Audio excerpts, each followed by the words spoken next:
یہ زندگی میں وہ ٹائم ہوتا ہے، اور پردیس میں رہنے والا اپنی زندگی دے کر پیسہ کماتا ہے، اور جب پیسہ آ جاتا ہے زندگی نہیں رہتی۔ آپ کے ماں باپ نہیں رہتے، آپ کے بچوں کا بچپن نہیں رہتا، آپ کی بیوی بوڑھی ہو جاتی ہے، آپ کے دوست یار آپ سے جدا ہو جاتے ہیں، آپ اپنا علاقہ، خوشی غمی سب چیزوں سے دور ہو جاتے ہیں۔ آپ کی زندگی صرف ایک پیسہ کمانے والی مشین، بلکہ اے ٹی ایم مشین بن کے رہ جاتی ہے۔ آپ مہینے کے مہینے اس سے پیسے نکالتے ہیں اور گھر بھیج دیتے ہیں، یہ آپ کی زندگی ہے۔ پردیسی بندہ جب 1 2 سال بعد گھر واپس جاتا ہے تو اسے سب کی شکلیں تبدیل ملتی ہیں، بچے بڑے ہو گئے ہوتے ہیں، جو جوان ہیں وہ بوڑھے ہو گئے ہوتے ہیں، اور اس سے بڑا ظلم کیا ہوگا کہ وہ جب واپس آتا ہے ملک سے، آتے ٹائم گھر والوں کو کہتا ہے اچھا میں چلتا ہوں، 2 سال بعد فلاں مہینے میں آؤں گا۔ اس سے بڑی زیادتی اور کیا ہو سکتی ہے؟ اتنا مجبور ہے کہ 2 سال بعد اس کو آنا ہے، وہ اپنی مرضی سے آ جا بھی نہیں سکتا۔ اچھا، جب ہم پردیسی چھٹی جاتے ہیں تو گھر والے بھی مہمان کی طرح ٹریٹ کرتے ہیں، آپ کی صحیح غلط ہر بات مانتے ہیں کہ 10 15 دن کے لیے آیا ہے، جو کہتا ہے سن لو، اور دوسرا پیسے بھی تو دیتا ہے۔ میں نے بہت سارے پردیسی لوگوں سے ڈسکس کی ہے، جب وہ 30 35 سال گزارنے کے بعد ملک واپس لوٹتے ہیں تو ان کے بچے بھی ان کی عزت نہیں کرتے ہیں، کیونکہ انہیں آپ کی عادت نہیں ہوتی ہے۔ وہ کچھ دن بعد کہنے لگے کہ ابا باہر ہی ٹھیک تھا، ہر وقت روکتا ہے ٹوکتا ہے، یہ نہ کرو وہ نہ کرو، بیوی بھی اب اتنی عزت نہیں کرے گی کیونکہ آپ بوڑھے ہو چکے ہیں اور پیسے بھی نہیں کماتے۔ یہ ساری چیزیں اتنی جلدی آپ کو ہضم نہیں ہوں گی، کیونکہ جب آپ پردیس سے آتے تھے تو آپ کو منسٹر جیسا پروٹوکول ملتا تھا، جو اب واپس آنے پر نہیں ملے گا۔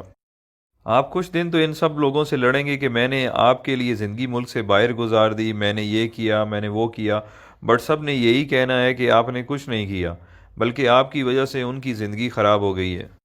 فائنلی دل برداشتہ ہو کر آپ نے ایک کونا پکڑ لینا ہے، بیٹھ کے سوچتے رہنا ہے کہ میرے ساتھ ہوا کیا ہے، میں نے کیا کیا ہے۔ اس دوران لوگ آپ کو پاگل نہیں تو کم از کم یہ کہنا ضرور شروع کر دیں گے کہ بڈھا کھسکا ہوا ہے، اس کی باتوں پہ زیادہ دھیان نہ دیا کریں۔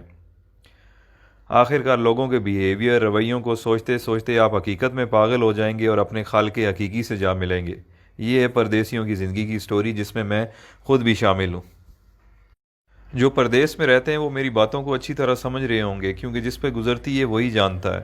اب آپ مجھے بتائیں اچھا فیصلہ کیا ہے؟ ایک طرف پیسہ اور صرف پیسہ ہے، اور دوسری طرف زندگی جس میں ماں باپ ہیں، بچے ہیں، بیوی ہے، دوست یار ہیں، اپنا ملک ہے، سب کچھ ہے۔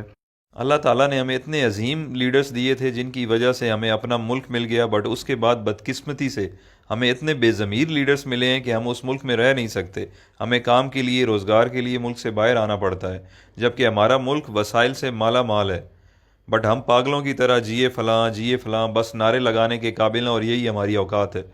جس دن کرپٹ لیڈرز کو آپ نے جوتے مارنا شروع کر دی، اس دن آپ کو کمانے کے لیے ملک سے باہر نہیں آنا پڑے گا۔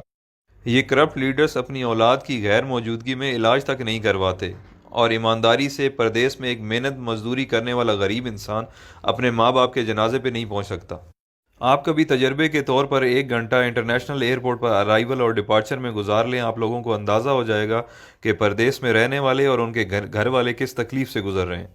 یہ ساری باتیں کرنے کا مقصد ہرگز یہ نہیں ہے کہ میرے پردیسی بھائی آج ہی نوکری چھوڑ دیں اور اپنے ملک واپس چلے جائیں۔ میں صرف یہ سمجھانا چاہتا ہوں کہ آج سے پلاننگ کریں اور باہر رہتے ہوئے کوئی چھوٹا سا کام اپنے ملک میں شروع کر دیں، تاکہ کچھ عرصے بعد اپنے ملک واپس آنے کے قابل ہو جائیں۔ آئی مین کہ اتنے وسائل ہو جائیں کہ آپ واپس آ جائیں۔